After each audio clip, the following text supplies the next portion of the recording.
Olá, gente, tudo bem?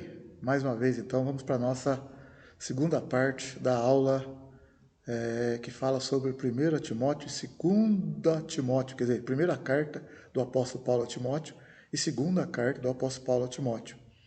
Na primeira aula, nós começamos a falar um pouco sobre a vida de Timóteo e falamos também como que, quais os aspectos, os principais aspectos da primeira carta. Dando só uma relembrada rapidamente aqui, nós temos então aqui que a primeira carta foi escrita quando Timóteo estava em Éfeso, né? Lembra lá que nós falamos? E que a tarefa de Timóteo na cidade de Éfeso não seria pequena. Paulo havia deixado com o cargo de corrigir certas pessoas que estavam promovendo o erro doutrinário. Está lá em 1 Timóteo 1,3.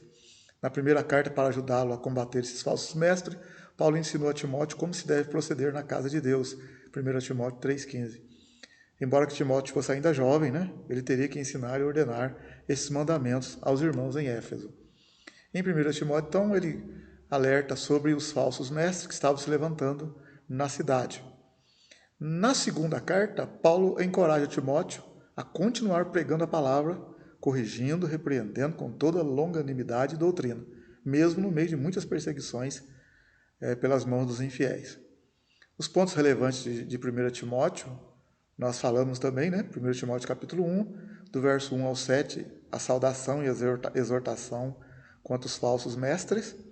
Depois, no capítulo 1, verso 8 ao 10, ele fala que a lei é boa se ela for usada legitimamente. Nós falamos, né, que algumas pessoas estavam querendo ser mestres na lei e querendo impor sobre a lei de Moisés sobre os irmãos em Éfeso, como semelhantemente como aconteceu nas igrejas da Galácia. Paulo escrevendo aos Gálatas também, ele repreende lá, ele exorta os irmãos quanto a esse procedimento, quanto à entrada do judaísmo, né, a possibilidade do judaísmo entrar dentro da igreja cristã.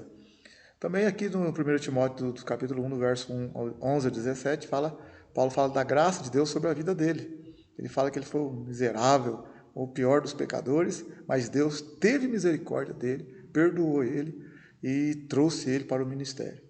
Depois nós temos as recomendações também no final do capítulo 1. No 1 Timóteo capítulo 2, no verso 1 ao 4, nós falamos sobre o dever de orar pelas autoridades, a importância, né? Deus peça. Lá está escrito que o Senhor, por meio de Paulo, fala para Timóteo que deve fazer, antes de tudo, orar pelas autoridades, pelos reis, por aqueles que estão em posição, né, em posição acima de todos nós, para que tenhamos uma vida tranquila e sossegada.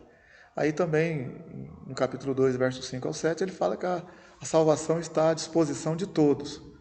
Do verso 8 ao 15, ele dá recomendações a homens e mulheres. Aí, nós paramos aqui nesse ponto. Nós falamos sobre as recomendações a homens e mulheres, nós falamos na aula anterior. E em 1 Timóteo capítulo 3, Paulo vai fazer, deixar claro para Timóteo os deveres dos bispos, presbíteros e pastores. Então, quando nós pegamos aqui a Bíblia Sagrada, 1 Timóteo capítulo 3, está escrito assim, Paulo dizendo, fiel é esta palavra, se alguém deseja o episcopado, excelente obra deseja. É necessário, pois, que o bispo seja irrepreensível, marido de uma só mulher, vigilante, sóbrio, honesto, hospitaleiro, apto para ensinar, não dado ao vinho, não espancador, mas amável, inimigo de contendas, não ganancioso, que governe bem a sua própria casa, tendo seus filhos sob disciplina com todo o respeito. Pois se alguém não sabe governar a sua própria casa, como cuidará da igreja de Deus? Não pode ser recém-convertido para que não se ensoberbeça e caia na mesma condenação do diabo. 1 Timóteo 3,7. Também é necessário que tenha boa reputação perante os de fora, para que não caia em descrédito e na armadilha do diabo. Da mesma forma, os diáconos sejam respeitáveis, sinceros, não dados a muito vinho, não cobiçosos de sorte da ganância, conservando o mistério da fé com a consciência pura. Também estes sejam primeiro provados, depois sirvam, se forem irrepreensíveis. Da mesma forma, as mulheres sejam respeitáveis, não caluniadoras, sóbrias e fiéis em tudo. Os diáconos sejam maridos de uma só mulher e governem bem seus filhos e sua própria casa. Porque os que servirem bem como diáconos adquirirão para si uma boa posição e muita confiança na fé que há em Cristo Jesus. Escrevo-te essas coisas esperando ir ver-te em breve, para que, se eu tardar, saibas como convém andar na casa de Deus, que é a igreja do Deus vivo, a coluna e o esteio da verdade. Sem dúvida alguma, grande é o mistério da piedade. Aquele que se manifestou em carne foi justificado em espírito, visto dos anjos, pregado aos gentios, crido no mundo, recebido acima na glória. Então a gente vê aqui, né, os deveres do bispo, né? Aqui o bispo aqui está dizendo que está falando com relação ao pastor da igreja. Né? Lembra que lá em Atos capítulo 20, a palavra bispo, a palavra presbítero, a palavra ancião, a raiz da palavra é a mesma. No primeiro século e segundo século, essas três palavras queriam dizer a mesma função, né? O mesmo chamado. Isso só depois do final do segundo século, terceiro século, depois de Cristo, é que começou a haver uma mudança, né, de um entendimento diferente, porque cresceu o número de igrejas e de pastores, no caso de bispos, né, que era ou presbítero ou ancião, que era o que tomava conta de uma determinada congregação, e aí então teve ali que fazer reunião das igrejas que estão em determinada parte da cidade. Então ali teve que eleger lá o pastor dos pastores, ou o bispo dos bispos, ou o presbítero dos presbíteros. E aí surgiu essa figura do bispo, né? Aquele que supervisiona, como a gente tem ela hoje, né? Hoje, a figura do bispo, até nas igrejas evangélicas, na maioria delas, ele dá a impressão que ele, hoje, na maioria delas, dá a impressão que ele é uma pessoa que está acima do pastor, acima do apóstolo, acima do evangelista, acima do mestre, mas no princípio não foi assim. O bispo é simplesmente aquele que supervisiona. Então, no primeiro século, na época do Senhor Jesus, na época dos discípulos, a palavra ancião, bispo e presbítero queria dizer a mesma coisa. Isso aí é só você olhar lá, né, em Atos capítulo 20, quando Paulo vai falar com a igreja de Éfeso. Vamos dar uma olhadinha aqui, só para a gente não ficar só nas minhas palavras. A gente pode confirmar isso aqui em Atos capítulo 20, no verso 17, está escrito assim, ó: de Mileto mandou chamar os presbíteros da igreja de Éfeso. Aí ele dá algumas recomendações para esses presbíteros. Então, mandou chamar os presbíteros da igreja e deu recomendações. Aí no verso 28, ele falando para esses mesmos presbíteros, ele diz assim: cuidai por vós e por todo o rebanho sobre o qual o Espírito Santo vos constituiu bispos, para apacentardes a igreja de Deus, a qual ele comprou com o seu próprio sangue.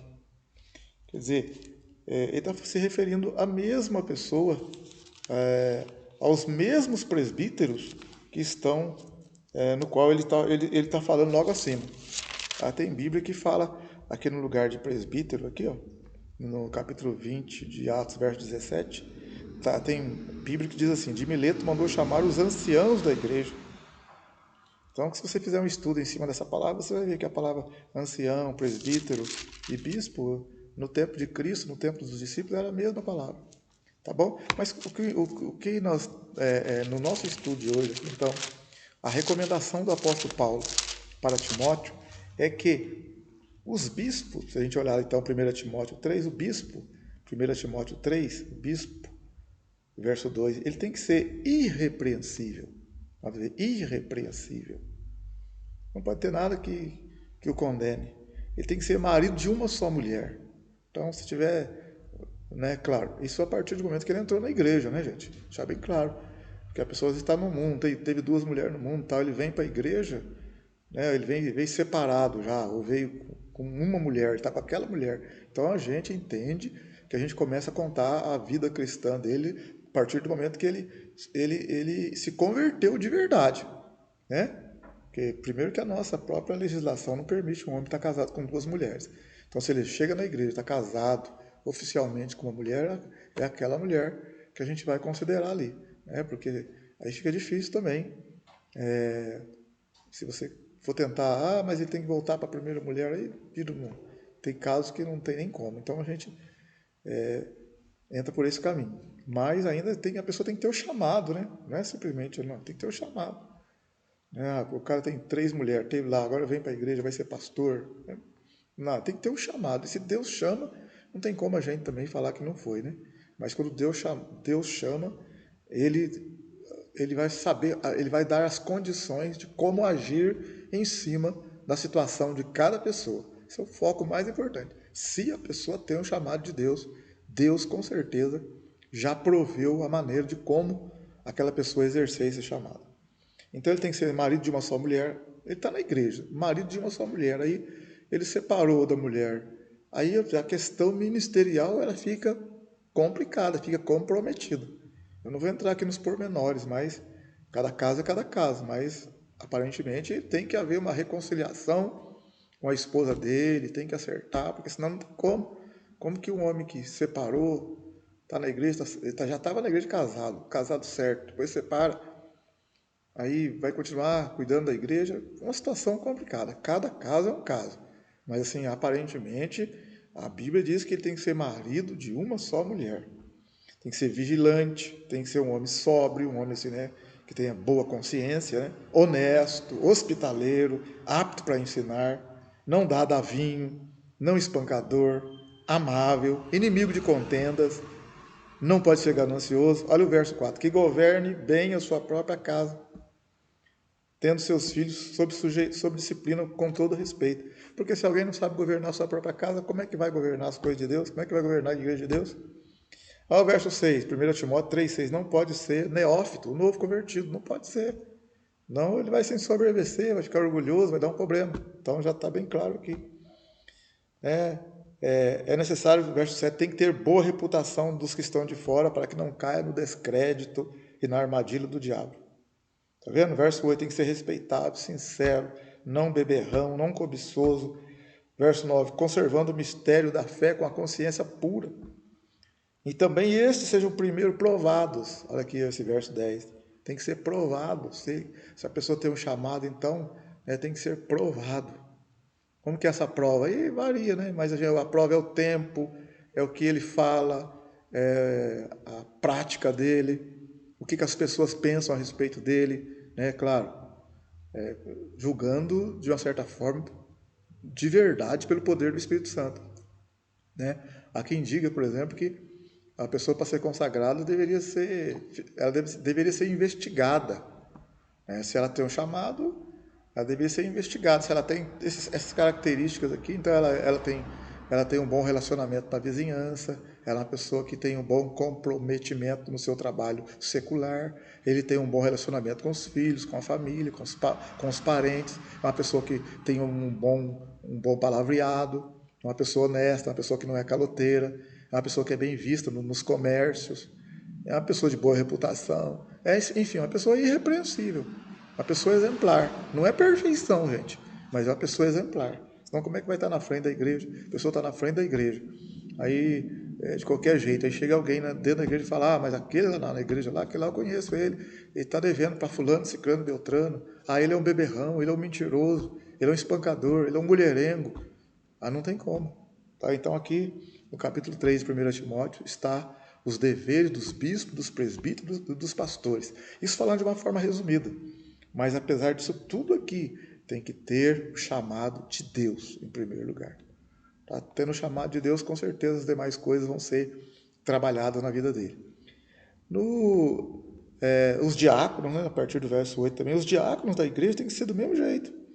1 Timóteo 3, verso 12, os diáconos sejam maridos de uma só mulher que governe bem seus filhos e sua própria casa.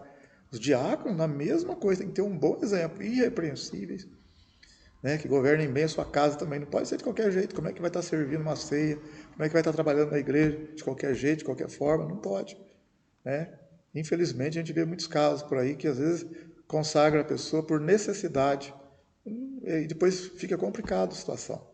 A pessoa tem que ser provada, tem que ter um chamado, tem que estar ali mesmo, ali, né, num comprometimento com o Senhor. Que Deus nos ajude nessa área, que é uma área difícil também. Aí, no 1 Timóteo 3, 14 e 16, o comportamento na casa de Deus, conforme nós acabamos de relatar aqui, né? Então, 1 Timóteo capítulo 3. Aí, 1 Timóteo capítulo 4, ele vai falar da apostasia dos últimos dias. Os últimos dias, a apostasia, que coisa. O que é a apostasia? A apostasia ela tem alguns significados. Ela pode significar afastar-se da fé, ou ela pode significar também esfriar na fé, abandonar a fé, tá? Então a apostasia pode significar, ela significa afastar-se, abandonar, desviar-se, enfraquecer-se.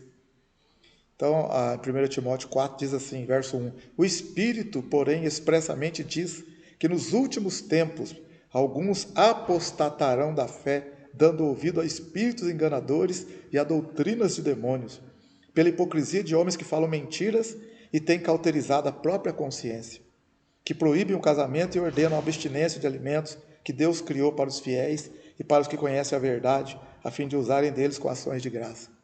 Porque tudo que Deus criou é bom, e não há nada que rejeitar sendo recebido com ações de graça, porque é santificado pela palavra de Deus e pela oração. Então aqui nós estamos vendo aqui que realmente nós estamos vivendo também os últimos dias. A gente acredita assim, né? Nos últimos dias, muitos falsos ensinos, muita hipocrisia, muita mentira. Gente que nem casa mais, já só junta. Não, não precisa casar não, vamos juntar, né?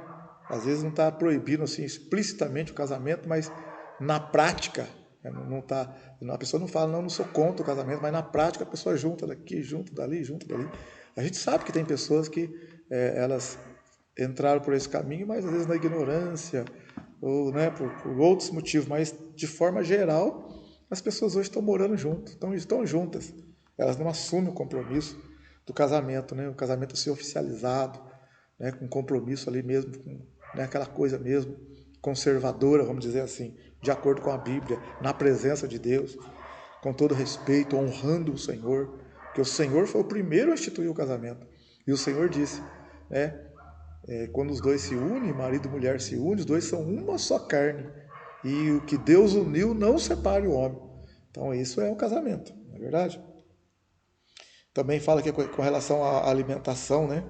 Provavelmente Timóteo estava passando uma dificuldade na questão alimentícia, talvez com os falsos mestres, os gnósticos na época, né? Que tinha duas linhas de pensamento, tinha os ascéticos e tinha os outros libertinos.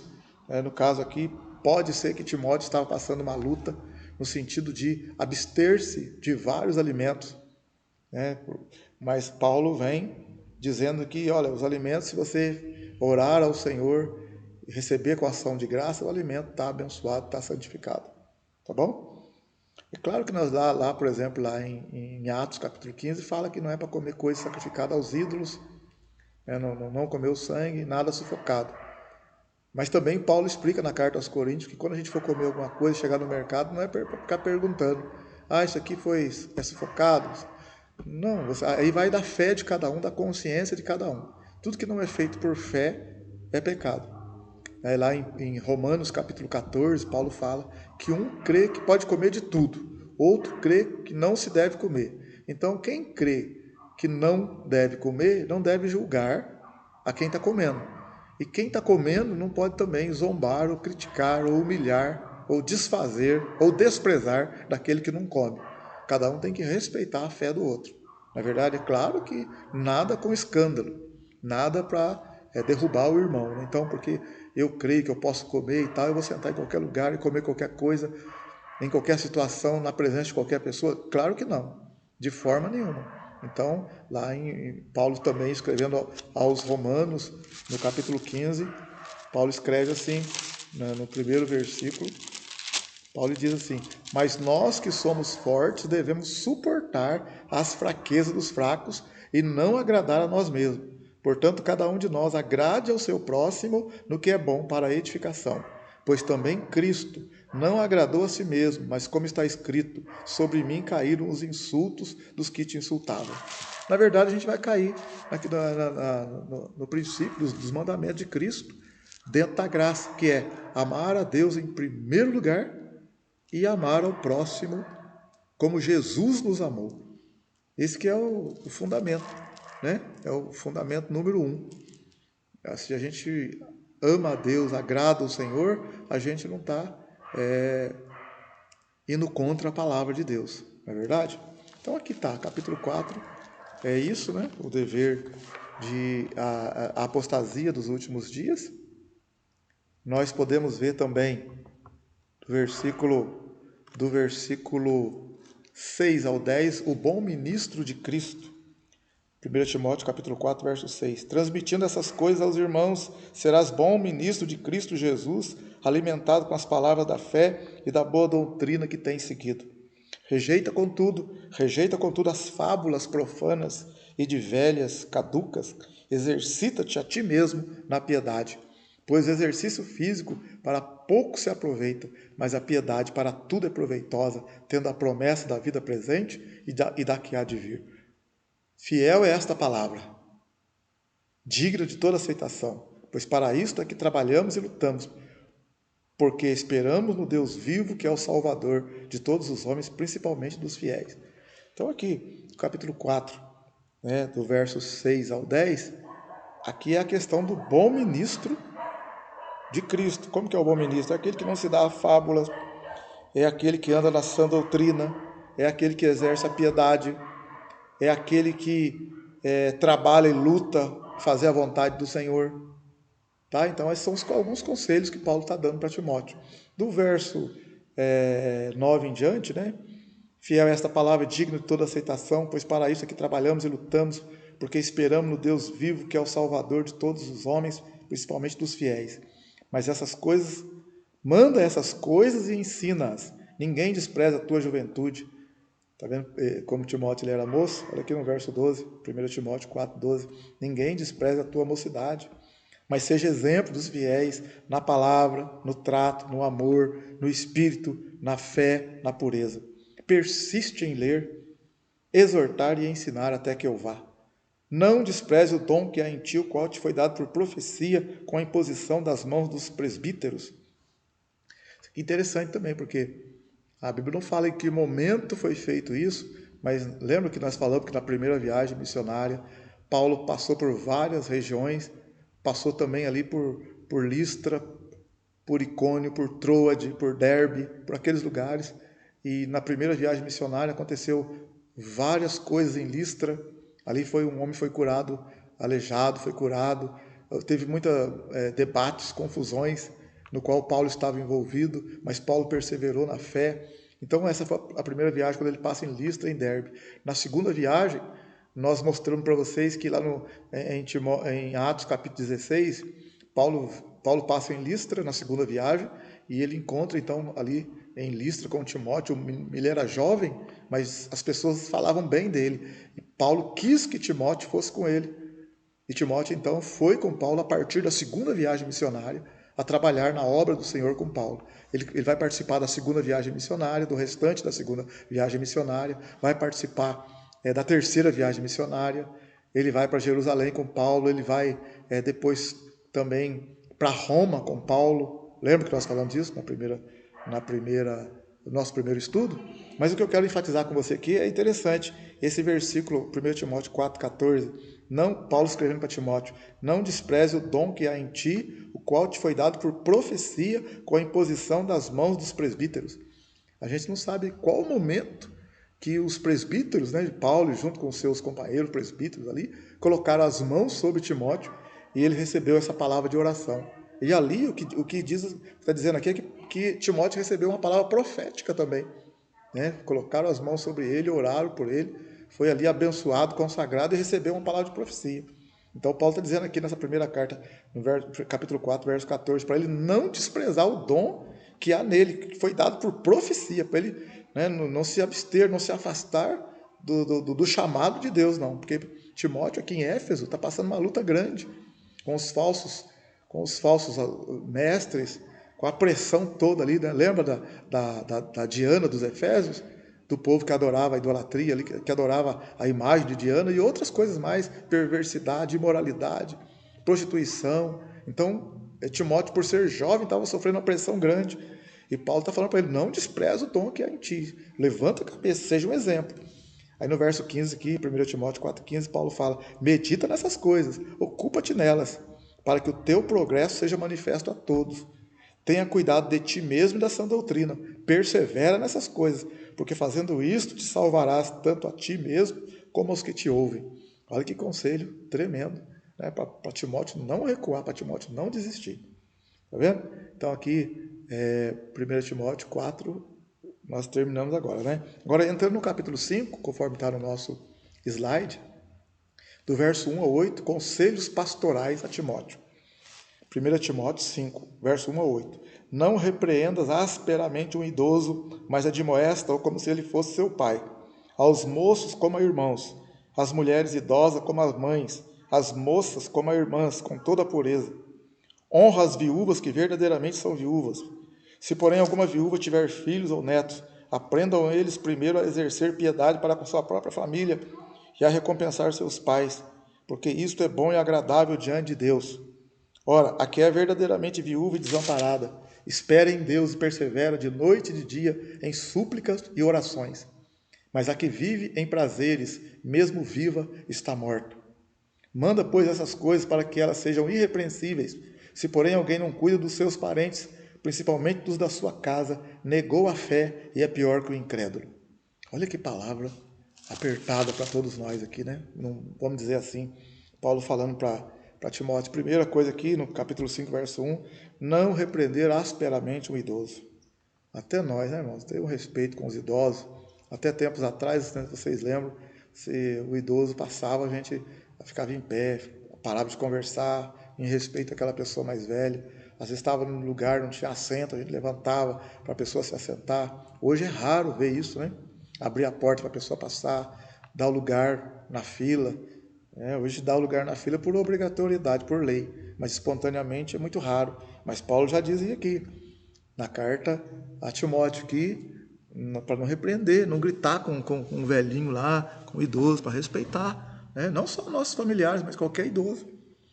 Tratar deles de acordo, né, com a bondade que o Espírito de Deus tem colocado no nosso coração, como parte do fruto do Espírito, né? Com amor. Para tratar também como se fosse seu pai.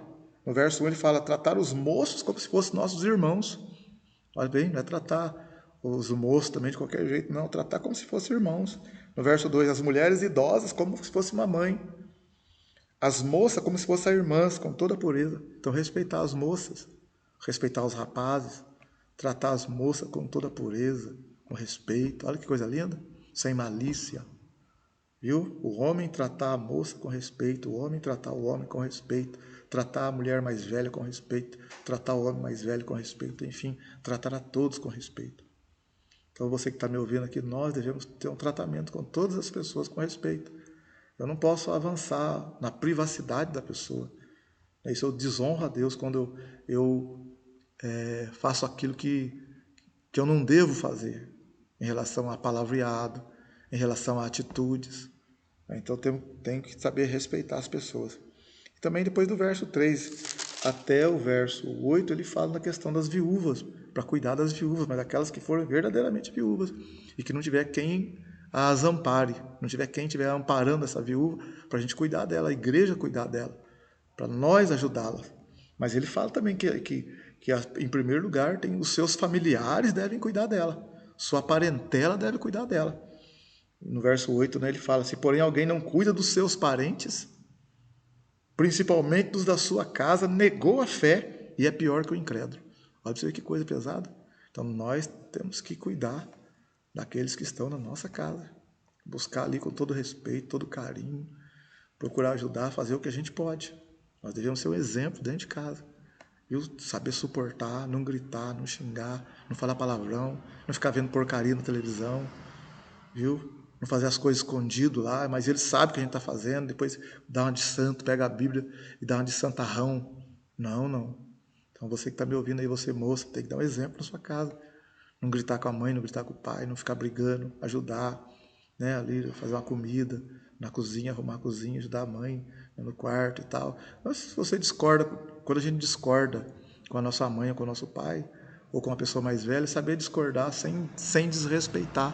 A gente não é obrigado a aceitar tudo que eles falam, mas a gente pode mostrar para eles a nossa razão, mas com carinho, com respeito, sem machucar, sem ofensa. Entendeu? Sem ser desagradável, sem macular, sem manchar o caráter cristão, né? A presença de Deus na nossa vida. Nós não podemos fazer isso. Tá bom? Aí do verso 9 em diante, tá? Não seja inscrita viúva com menos de 60 anos, apenas que tenham sido mulher de um só marido. Do verso... Então até o verso 16 é cuidado com as viúvas, né? Também nós devemos cuidar de todos. Aqui ele está especificando que havia muitas viúvas ali na cidade de Éfeso. Do verso 17 até o verso 20, o tratamento com os dirigentes da congregação.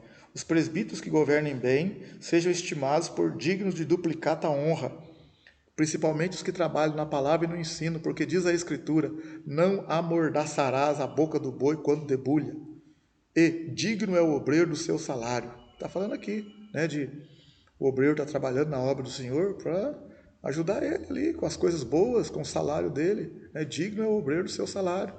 O presbítero está trabalhando na obra do Senhor, está sendo ali trabalhando fiel, honesto. Tá? Vamos ajudá-lo, vamos recompensá-lo por isso. Ele fala que não amordaçarás a boca do boi quando debulha.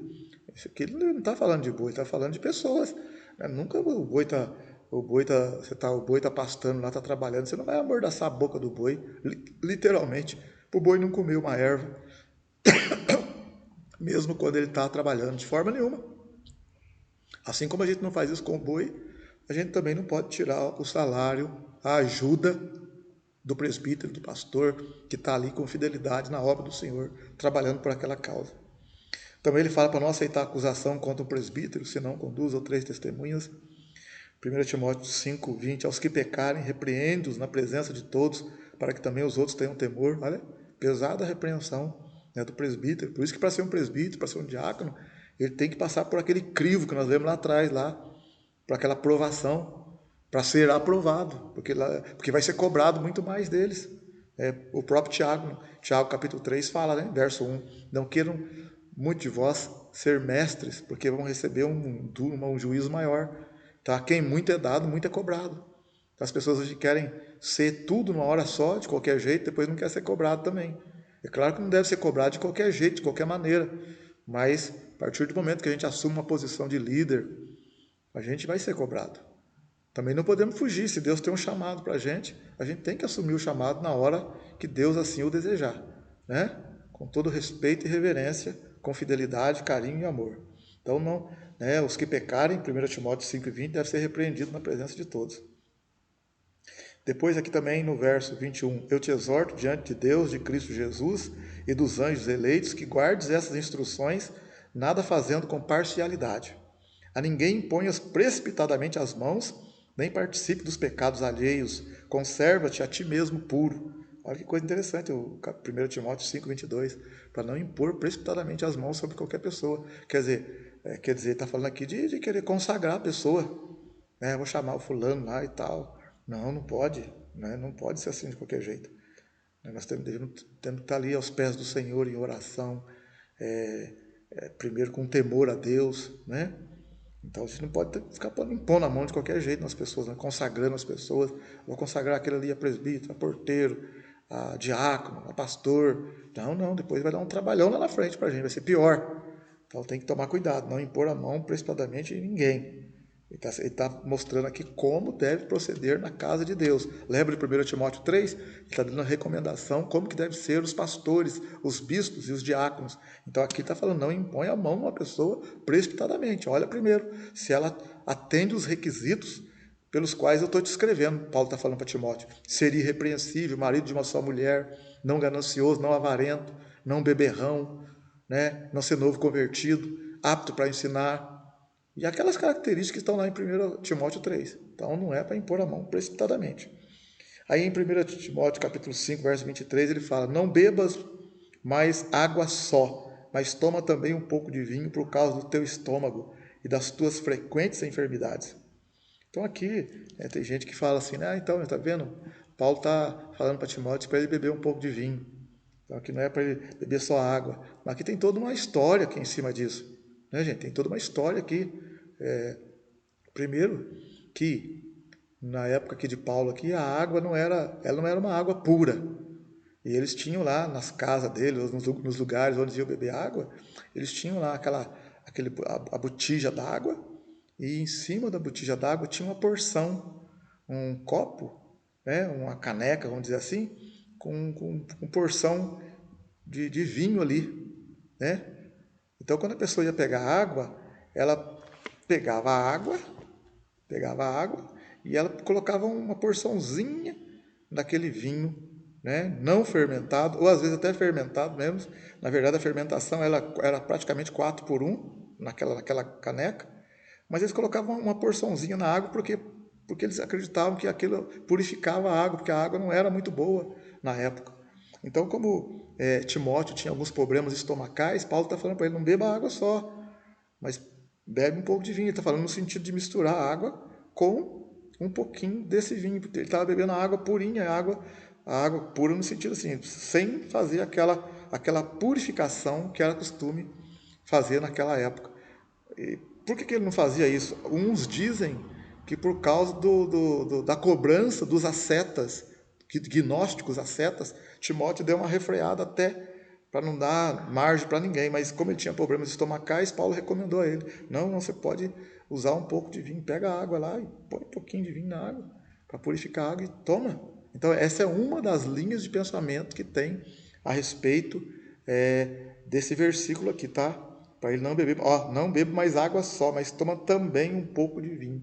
Então se refere a essa purificação que era feita na água naqueles tempos, naquelas condições lá.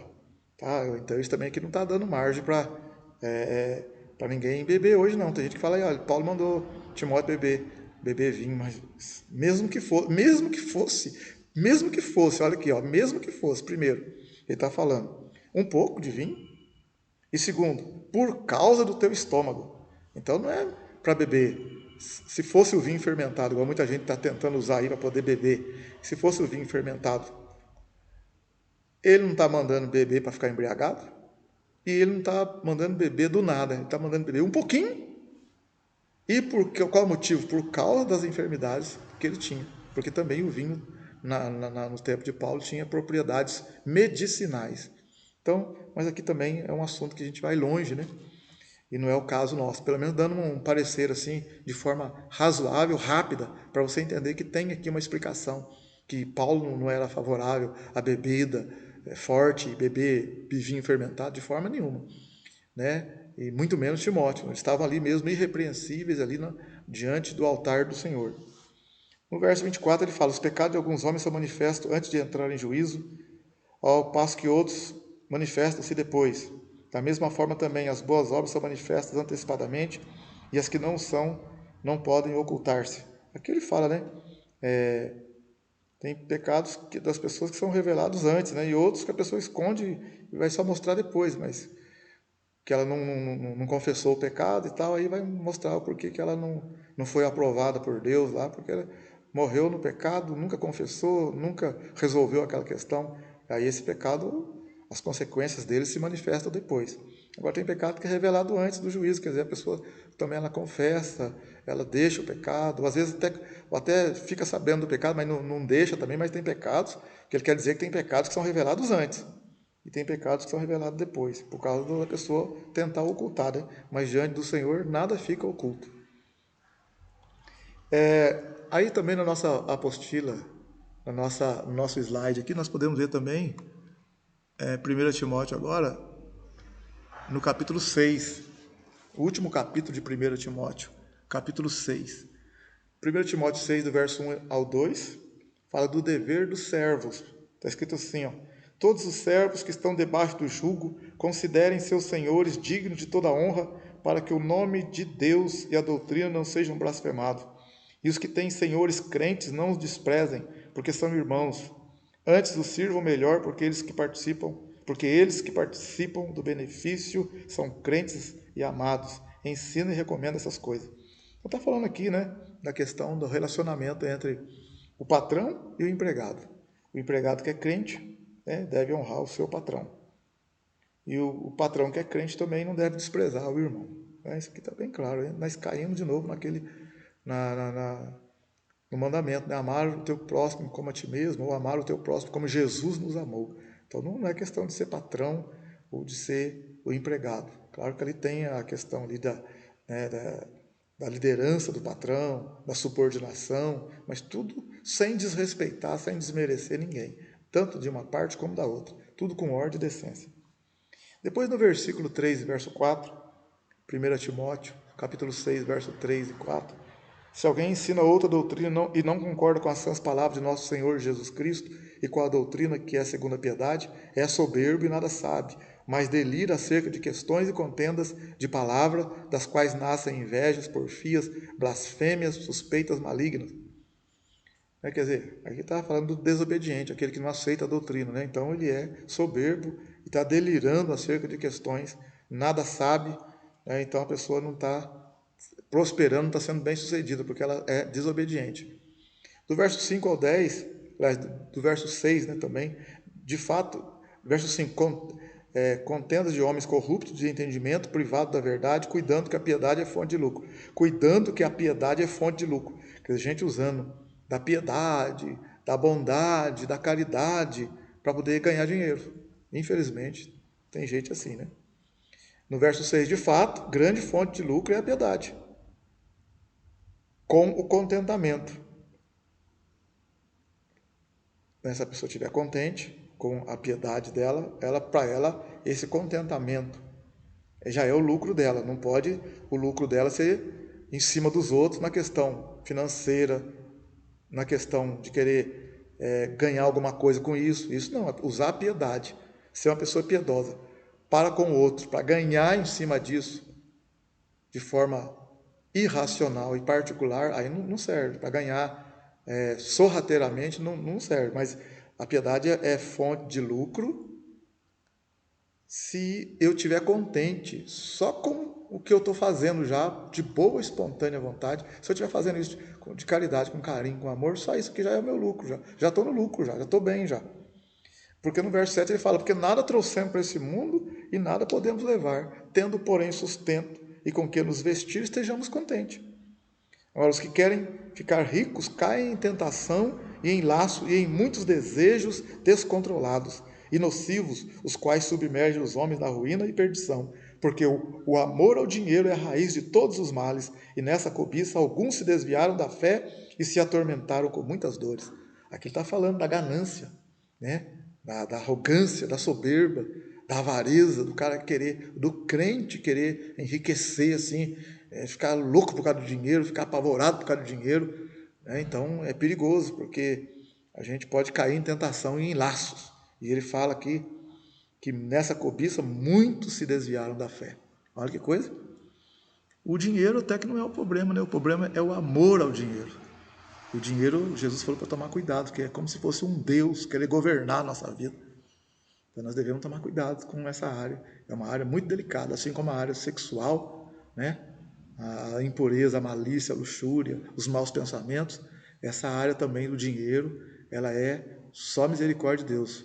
Né? A área sensual, a área do sexo, a área do dinheiro, a área do poder, né? É uma coisa assim, são três áreas assim muito, muito fortes, muito tentadoras, que só o Senhor para nos ajudar mesmo a vencer essas obras da carne. No verso 11, 1 Timóteo 6,11, Paulo fala assim, tu, porém, ó homem de Deus, foge dessas coisas e segue a justiça, a piedade, a fé, o amor, a paciência, a mansidão.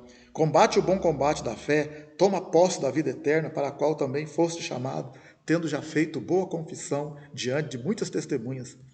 Exorto-te perante Deus, que todas as coisas vivifica, e de Cristo Jesus, que diante de Pôncio Pilatos deu testemunho de boa confissão, que guarde este mandamento imaculado e irrepreensível até a vinda de nosso Senhor Jesus Cristo, porque no tempo próprio há de ser revelada pelo bendito e único soberano Rei dos reis e Senhor dos senhores, aquele que tem ele só a imortalidade e habita na luz inacessível, a quem nenhum dos homens viu nem pode ver, a ele seja honra e poder sempre eterno. Amém.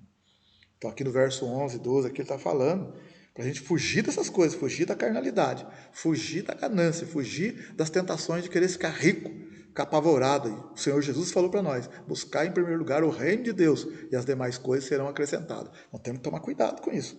Né? Ele fala para a gente buscar a justiça, a piedade, a fé, o amor, a paciência, a mansidão. Esse é o nosso caminho. Ficar contente com isso, contente com a presença do Senhor. Você vê o salmista fala no Salmo 37, agrada-te do Senhor e Ele satisfará os desejos do teu coração.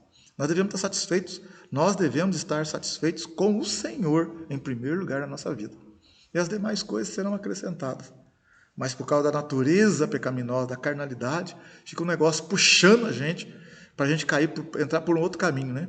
A gente vê uma pessoa que comprou um carro novo, como melhorou a casa, vê o vizinho ou alguém lá que nem crê em Deus e está crescendo materialmente, aí é perigoso a nossa carne, a natureza nossa, querer aquelas coisas também, desejar aquilo também.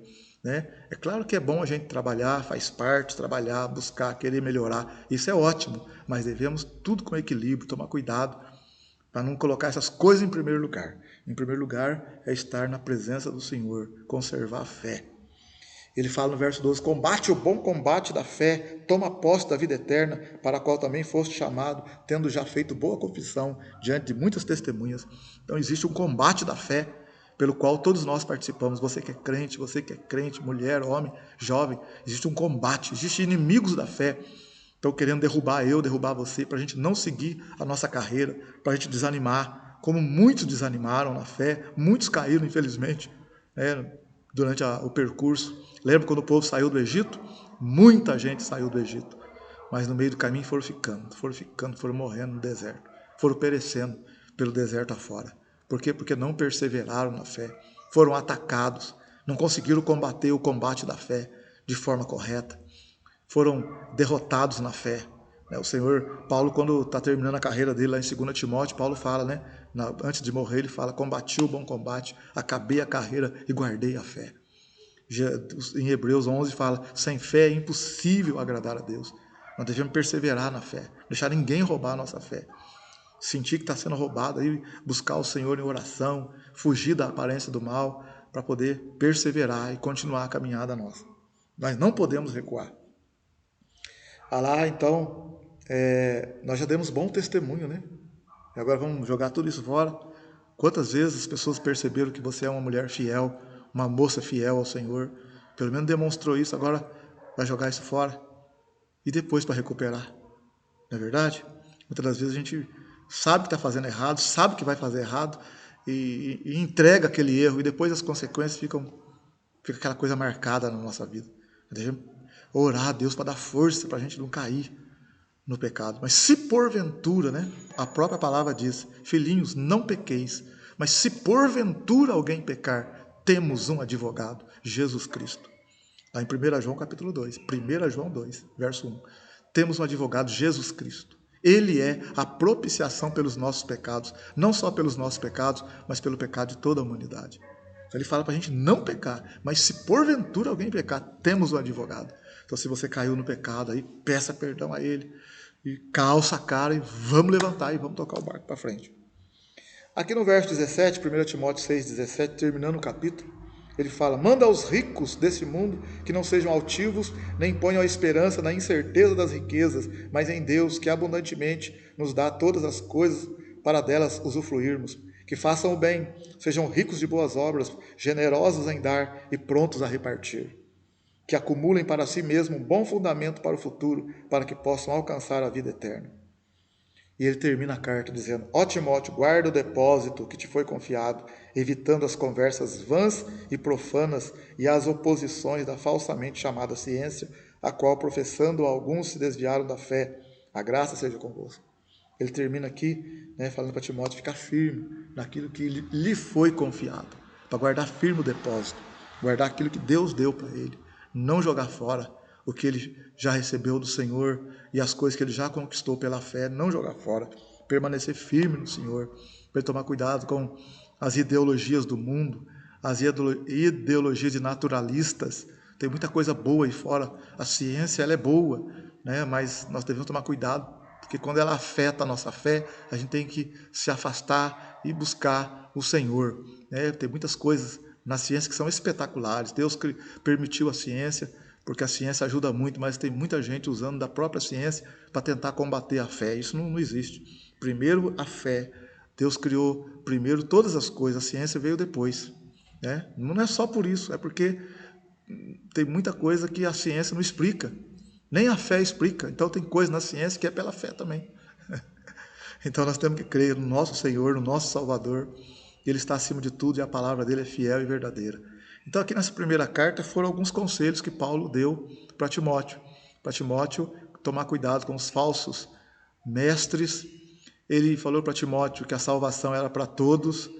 Ele fala para Timóteo que tem os bispos, pastores, obreiros, têm deveres, têm características que devem ser provados para depois serem aprovados, não pode ser de qualquer maneira.